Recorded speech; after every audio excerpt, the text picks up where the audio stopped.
P V Mohan ಅವರಿದ್ದಾರೆ, ನೂತನ ಪರಿಷತ್ ಸದಸ್ಯರು. ಸರ್, ರಾಜಕೀಯ ನೂತನ ಪರಿಷತ್ ಸದಸ್ಯರು, ತಮಗೂ ಕೂಡ ಇವತ್ತು ಕಂಪ್ಲೀಟ್ ಆದಂತಹ ಮತ ಬಿದ್ದಿದೆ. ಮೊದಲನೇ ರಿಯಾಕ್ಷನ್ ಏನು ರಿಯಾಕ್ಷನ್ ಕೊಡ್ಬೇಕು ಹೇಳಿ? ಏನು ಅನ್ನಿಸ್ತಿದೆ ಸರ್?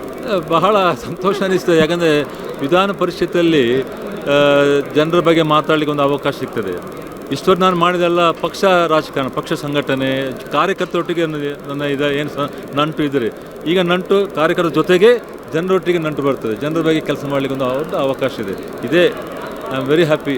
ಬಿಕಾಸ್ ಜನರೊಟ್ಟಿಗೆ ಇರಬೇಕು, ಕೆಲಸ ಮಾಡೋದು ಬಹಳ ಹಿಂದಿನ ಕನಸಾಗಿತ್ತು. ಅದು ಅವಕಾಶ ಇವತ್ತು ಪಕ್ಷ ಮಾಡಿಕೊಟ್ಟಿದೆ.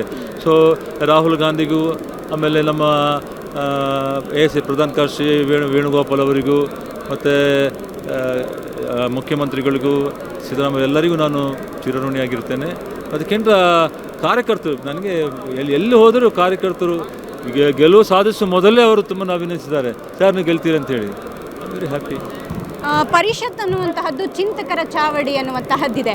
ಆದರೆ ಒಂದಿಷ್ಟು ಹಿಂದಿನ ವರ್ಷಗಳನ್ನು ನೋಡಿದರೆ ದುಡ್ಡಿದ್ದಂಥವ್ರು, ಸೊ ಯಾರೋ ಹೆಸರಲ್ಲಿ ಬುಕ್ ಬರೆಸೋದು, ಅವರು ಆ ಕೋಟಾದಲ್ಲಿ ಬರುವಂಥದ್ದು, ಅಥವಾ ದುಡ್ಡಿದ್ದಂಥವರು ಯಾವುದೋ ಪಕ್ಷಕ್ಕೆ ದುಡ್ಡು ಕೊಟ್ಟು ಬರ್ತಾರೆ ಅನ್ನುವಂಥ ಆರೋಪನೂ ಕೂಡ ಇದೆ.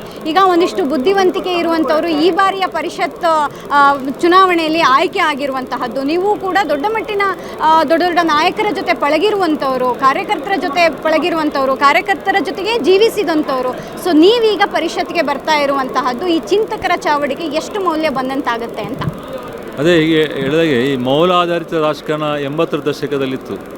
ಆಮೇಲೆ 90 ಮತ್ತು ಬೇರೆ ಬೇರೆ ಈಗ ಇತ್ತೀಚೆಗೆ ರಾಜಕಾರಣದ ಫೇಸಸ್ ಚೇಂಜ್ ಆಗಿದೆ. ಮತ್ತು ಆ ರೀತಿ ತರಲಿಕ್ಕೆ ಸಾಧ್ಯ ಇದೆಯಾ?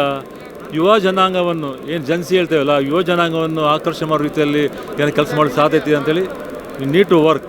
I am planning that only. Because ಯುವ ಜನಾಂಗವನ್ನು ಆಕರ್ಷಣೆ ಮಾಡೋ ರೀತಿಯಲ್ಲಿ ಪಕ್ಷವನ್ನು ಮತ್ತು ಈ ಚಿಂತಕರ ಚಾವಡಿಯಲ್ಲಿ ಏನೆಲ್ಲ ಮಾತಾಡಲಿಕ್ಕೆ ಸಾಧ್ಯತೆ ಇದೆ ವಿಲ್ ಸಿ, ಮಾಡೋಣ. ದಕ್ಷಿಣ ಕನ್ನಡದಿಂದ ನೀವು ಇಲ್ಲಿಗೆ ಬರ್ತಾ ಇರುವಂಥದ್ದು ಅನೇಕ ಸಮಸ್ಯೆಗಳಿದೆ ಅನ್ನುವಂಥದ್ದು. ಪ್ರತಿ ಬಾರಿಯೂ ನಾವು ಪರಿಷತ್ತಲ್ಲಿ ಕೂತಾಗ ಆ ಭಾಗದ ಸಮಸ್ಯೆಗಳನ್ನು ಕೂಡ ಹೇಳ್ತಾ ಇದ್ರು. ನೀವು ಕೂಡ ಬರ್ತಿದ್ದೀರಿ. ಆ ಒಂದು ಭಾಗಕ್ಕೆ ಯಾವ ರೀತಿಯಾದಂತಹ ನ್ಯಾಯ ಒದಗುತ್ತೆ ಅಥವಾ ಒದಗಿಸ್ಕೊಡ್ತೀರಾ ಅಂತ? ದಕ್ಷಿಣ ಕನ್ನಡ ಜಿಲ್ಲೆ ಅಂದರೆ ಈ ಭಾಗದಲ್ಲಿ ನಾವೆಲ್ಲ ಬುದ್ಧಿವಂತರ ಜಿಲ್ಲೆ ಅಂತ ಒಂದು ಇದು ಹೇಳ್ತಾ ಇದ್ದಾರೆ. ಹಾಗೇನಿಲ್ಲ ಅಲ್ಲಿ. ಹಾಗಿದ್ದರೆ ಅಲ್ಲಿ BJP ಇಷ್ಟು ಸೀಟ್ ಬರ್ತಿರಲಿಲ್ಲ. ಸೊ ಜನರಿಗೆ ನಾವು ಹತ್ತಿರ ಹೋಗಬೇಕು. ನಾವು ಜನರ ಹತ್ರ ಕೆಲಸ ಮಾಡೋದ್ರಲ್ಲಿ ನಾವು ಎಲ್ಲೋ ಅಪ್ಪಿತಪ್ಪಿದೆ ಇಲ್ಲಿ ದಕ್ಷಿಣ ಇದರಲ್ಲಿ. So we have to work there. ಅಲ್ಲಿ ಮೊಗವೀರರು ಇದ್ದಾರೆ. ಮೊಗವೀರ ಕಷ್ಟಪಾಡು ಇವತ್ತು ಅದೇ ರೀತಿ ಇದೆ. 20 ವರ್ಷ ಹೇಗಿದೆ ಅದೇ ರೀತಿಯಲ್ಲಿ ಮೊಗವೀರದ್ದು ಇದಿದೆ. ಆಮೇಲೆ ಸಣ್ಣ ಸಣ್ಣ ಸಮುದಾಯಗಳಿವೆ.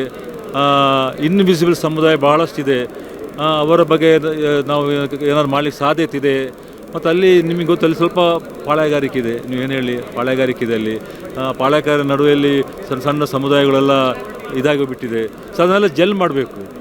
ಅವರು ಈಗ ಕಳೆದ ಒಂದು 10-15 ವರ್ಷದಲ್ಲಿ ಅವರ ರಾಜಕಾರಣ ಬೇರೆ ರೀತಿಯಲ್ಲಿದೆ.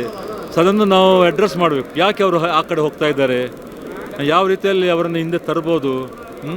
ನಮ್ಮ ಅದು ಲ್ಯಾಬೋರೇಟರಿ, ಹಿಂದುತ್ವದ ಲ್ಯಾಬೋರೇಟರಿ ದಕ್ಷಿಣ ಕನ್ನಡ ಜಿಲ್ಲೆ, ಅದನ್ನು ಯಾವ ರೀತಿ ರಿಪೇರಿ ಮಾಡ್ಬೋದು. ಬಹಳಷ್ಟು ಚಿಂತಕರಲ್ಲಿದ್ದಾರೆ. ನಾನು ಯೂನಿವರ್ಸಿಟಿ ಸಿಂಡಿಕೇಟ್ ಮೆಂಬರ್ ಆಗಿದೆ. ಸೊ ನನಗೆ ಅಲ್ಲಿ ಗೊತ್ತಿದೆ ಯಾವ ರೀತಿಯ ಆಳದಲ್ಲಿ ವೈಚಾರಿಕತೆ ಬಹಳ ನಾನು ನಿರೀಕ್ಷಿತಿರಲಿಲ್ಲ. ತರಬೇಕು.